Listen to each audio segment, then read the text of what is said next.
Dun-dun, baby, if the sky is falling. Magic in the music.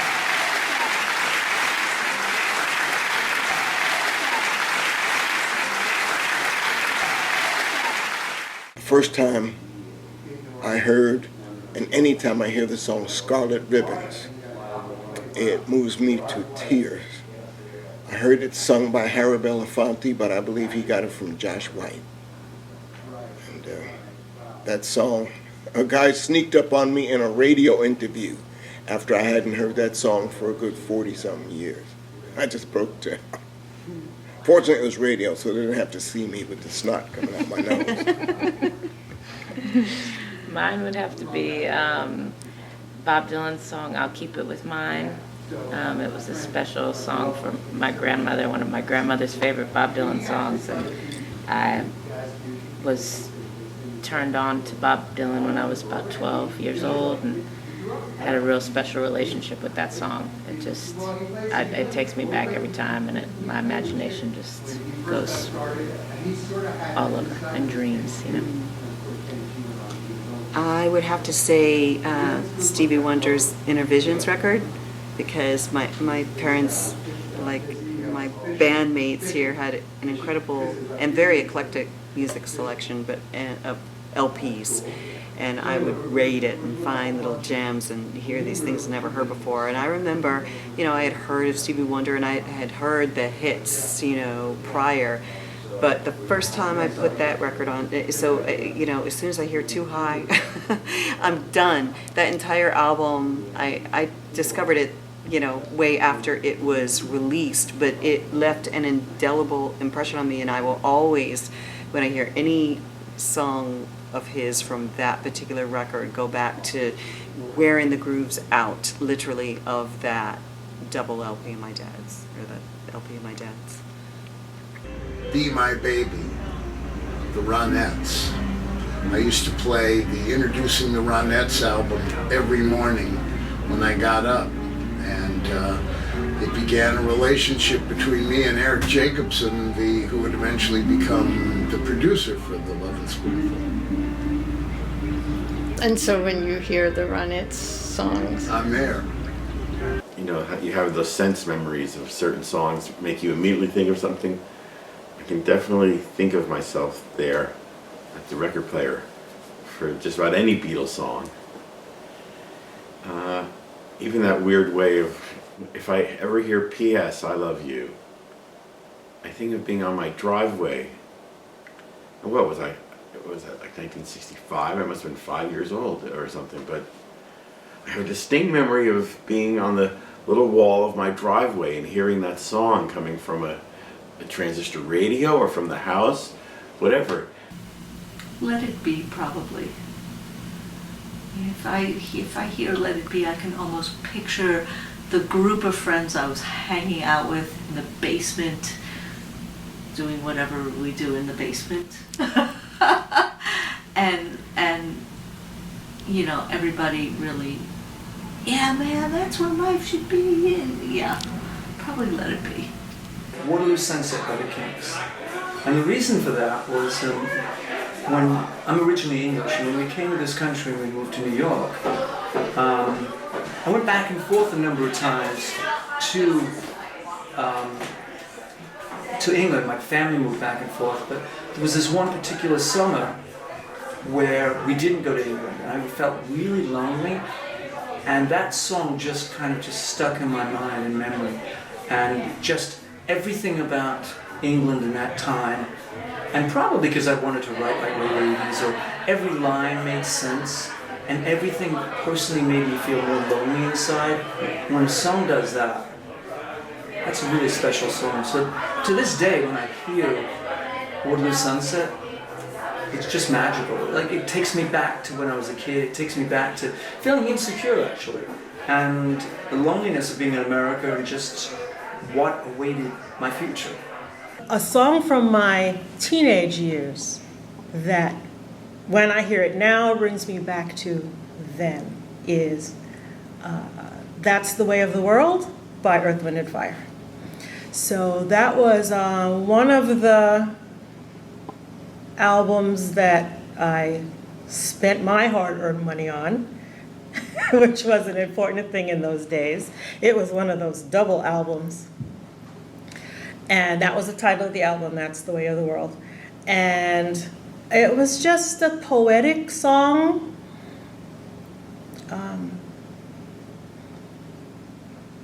And when I hear it now, I think about starting high school and the outfits that we wore, and then how Earth, Wind, and that was the beginning for me of Earth, Wind, and Fire. Actually, that was their first album. So Earth, Wind, and Fire, let's say, and Earth, Wind, and Fire and I started together, and then we've developed together. Musically, for me, high school was awesome, because then soon after that, we went into disco. And disco was, you had to have a dance partner. So that was not academic at all.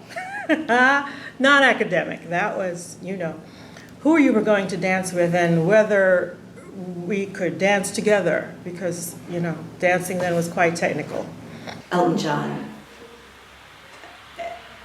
John, Crocodile Rock.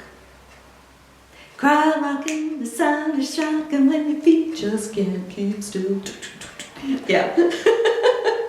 That brings me back to my living room because I would dance to the song and sing along with it. A song that brings me back to a moment in time is by the Pure Prairie League, Amy. And I actually, in high school, I was a DJ on our high school radio station. And I had a chance, every Tuesday morning from 6:30 to 7:30 in the morning with a friend Seth to be the DJs, and we called it our radio program Tasty Jam for the morning. But my girlfriend at the time was a real dear friend of mine, and her name is Amy. And when I first came across that song by Pure Prairie League, Amy, What You Gonna Do? I think I could stay with you for a while, maybe longer if I do. Whenever I hear that song, it brings me back to me sitting in that studio playing that song for her, knowing that she was listening, walking from her house up to school on her Walkman, and so that always brings me back to the feelings that I experienced in that moment and my relationship with Amy. ABBA. I haven't thought about ABBA for a long time. You are the dancing queen, young and sweet, only 7. So, dancing to things like that. I remember a song, whenever I hear the song Better Things, that's a Kink song, Ray Davies wrote it. I remember that was the first song that anyone played after 9/11. It was, that happened on a Tuesday, and I think all the stations were just doing news up until the next week, and Monday was the first day that Conan came on again, and his musical guests were the Fountains of Wayne, and they did that song, which is, I know tomorrow we'll find better things, and that always, I can't hear that song now without thinking about that moment, and thinking that at that moment, the fact that we could still play music, I thought everything is going to be all right, because for days and days we didn't know. Yeah, I think a song that gives you a glimpse of hope in a dark time, those are the ones that have the most effect, probably. I remember taking care of my mom and with the rest of my family at Georgetown University Hospital, and when she died, it was very late at night. It was still dark out. And of course we were around for a while, and then when I walked out of the hospital to get into my car, the sun was just coming up, and I thought of a really old gospel song that's called Bright Morning Stars. It goes, bright morning stars are rising, bright morning stars are rising, bright morning stars are rising, and day is breaking in my soul. And I don't know why, that's not a song that I usually sing, but it just came to me right at that moment. And I think that's the kind of thing that sticks with you. It gives you an idea of the power of music. Like AC/DC Back in Black really just comes to my mind. It reminds me of being, early high school, and all those, there's a lot of other songs and albums that are along those lines. I mean, for me, it's a lot of that 90s grunge stuff. That Pearl Jam 10 album was a definitive moment for me. Nirvana's Nevermind was big. Green Day's Dookie, which I don't know when this is going to air, but today is the 25th anniversary of Green Day's Dookie. Little tidbit for it. Yeah, played that non-stop as a kid, Dookie, like all the time. Anything by Green Day brings me back to that time in my life, for sure. The same with Steve. We're about the same age, so I definitely remember right when I was going to college, it was definitely the beginning of the grunge era. So anything like Soundgarden, Smashing Pumpkins, anything like that kind of brings me back. That album's super unknown from Soundgarden. That was in my CD player all the time. It's fantastic. Yeah. I think Soul Vaccination by Tower of Power. That I think that sometimes I think back to that, like my dad is blasting tunes in the pickup truck. I think most of those for me are songs are kind of like 2008 era songs. They usually have a really distinct melody line, and it was at the time when I was sort of just living life as a 10-year-old, you know, and those songs always kind of take me back there, you know. One's called Replay by Ayaz, I think his name is. Another one is something, I forget how it's called. It's "Dun baby, if the sky is falling down, down." That one, and then there's some older like Katy Perry songs and Justin Bieber songs and pop star songs, you know, that have those melody lines. My mom used to play like the Indigo Girls in the car, and so every time I hear like that, you know, I still know all the words to all the songs, and yeah, and also Miles Davis. My dad would have us listen to Miles Davis in the car a lot.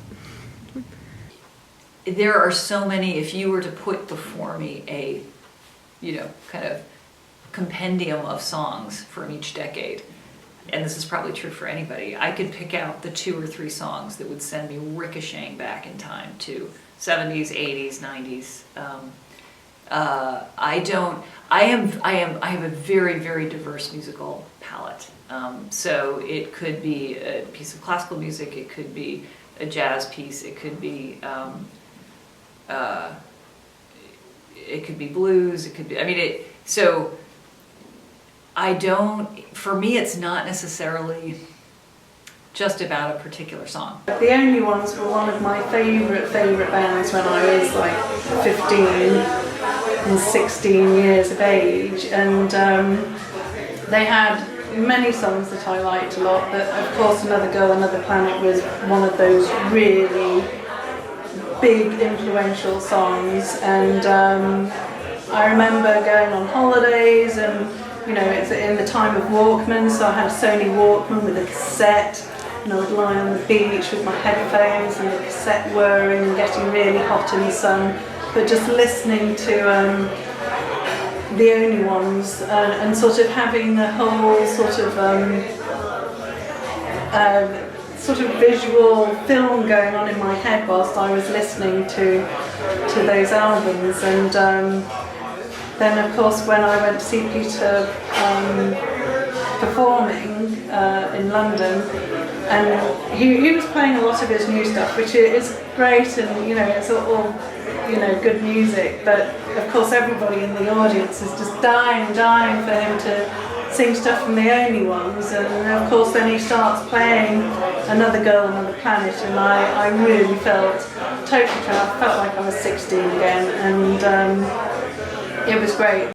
Bright morning stars are rising, bright morning stars are rising, bright morning stars are rising, and day is breaking in my soul. Cry rocking, the sun is shocking when your feet just can't keep still. Dun baby, if the sky is falling down, down. You are the dancing queen, young and sweet.